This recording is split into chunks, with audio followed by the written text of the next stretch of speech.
Olá para você que está me assistindo. Hoje eu vou falar sobre o filme Prenda-me se for capaz, feito em 2013. É um filme baseado em fatos reais ocorridos na década de 60, que conta a história de um garoto de 17 anos que é um mestre nas artes do disfarce, aplicando golpes milionários por todo os Estados Unidos. Em 1969, na França, um detetive americano chamado Carl tem a missão de extraviar um prisioneiro americano que está em péssimas condições. Frank é levado para a ala hospitalar da prisão. Assim que os agentes se distraem, ele tenta fugir, mas é pego e se rende.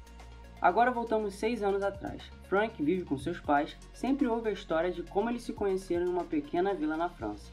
Desde novo, ele vê o pai como um herói, e sempre observava como ele conseguia persuadir as pessoas. Sua família acaba ficando endividada, pois seu pai é investigado por fraude fiscal, o que faz eles mudarem de casa.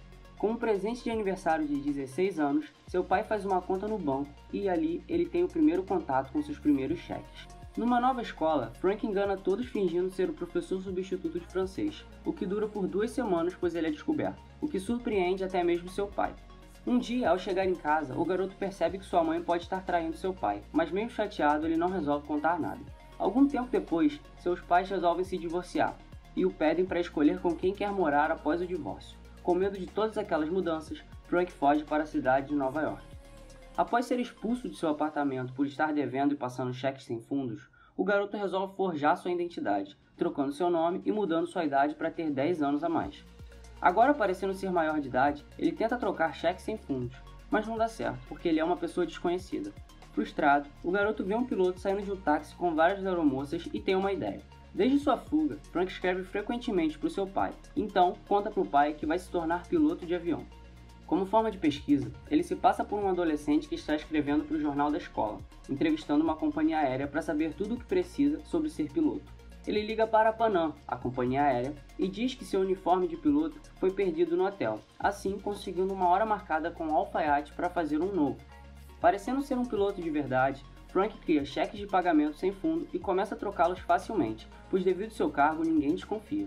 Um dia, o hotel estava sem dinheiro, então o funcionário diz para ele trocar no próprio aeroporto com a companhia aérea.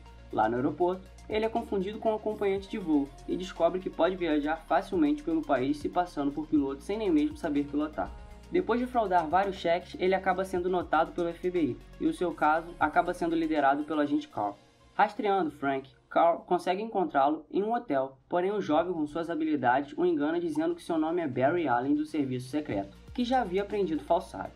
Carl fica furioso por ter caído na mentira do criminoso, porém fica mais motivado em pegá-lo, ainda mais por ter visto seu rosto. Ele novamente vai a Pan Am fingindo ser um estudante de jornalismo, e entrevista novamente o funcionário que anda bem preocupado com o rato do ar, uma pessoa que anda voando pelo país se passando por piloto da Pan Am.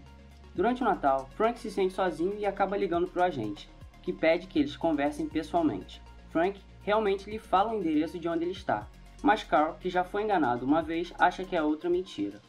Em uma manhã, Carl descobre que o nome que Frank disse a ele como identificação policial era na verdade o nome original do Flash, o herói em quadrinhos.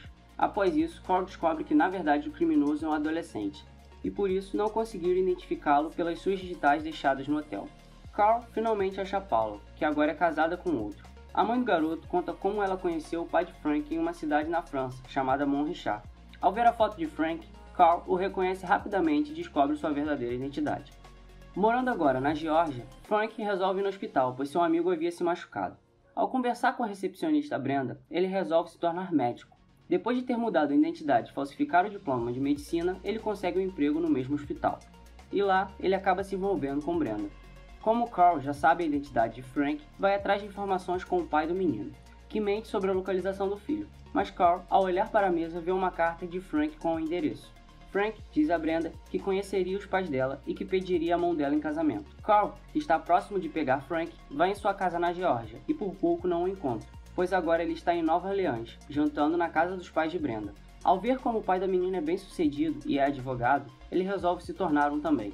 Depois de falsificar mais um diploma, Frank faz a prova da ordem e passa. Carl, já no avião em 1963, em direção aos Estados Unidos, pergunta como ele havia trapaceado na prova da ordem, mas ele não responde. Frank encontra com seu pai e o convida para o casamento. Seu pai lhe conta que sua mãe já havia se casado e que tem um investigador em sua cola. Mais uma vez, Frank, na véspera de Natal, liga para Carl e diz que quer parar com tudo aquilo, pois vai se casar. Carl, agora com a pista do casamento, o encontra e o garoto em fuga fala para sua noiva encontrar no aeroporto para fugirem juntos. No dia da fuga, ele percebe que Brenda está sendo rastreada e desiste da menina. Carl, com o receio do garoto fugir do país, coloca uma forte segurança no aeroporto, o que não funciona, porque para passar pelos guardas, o garoto recruta algumas aeromoças universitárias, assim passando sem ser percebido pela segurança, e foge e engana Carl mais uma vez. Após aplicar golpes pela Europa, criando cheques verdadeiros, o que na época só podia ser feito por algumas máquinas específicas que só existem em alguns países, como por exemplo na França, Carl lembra da vila da mãe de Frank, que disse que conheceu o pai do garoto, Monrichard. Na França, fora de sua jurisdição, Carl encontra Frank e pede para ele se entregar, pois caso tente fugir, ele será morto ao sair, porque os policiais franceses estão furiosos por serem enganados e não vão nem hesitar em matá-lo. Frank, que de início não acredita no agente, muda de ideia e percebe que o que Carl falou era verdade.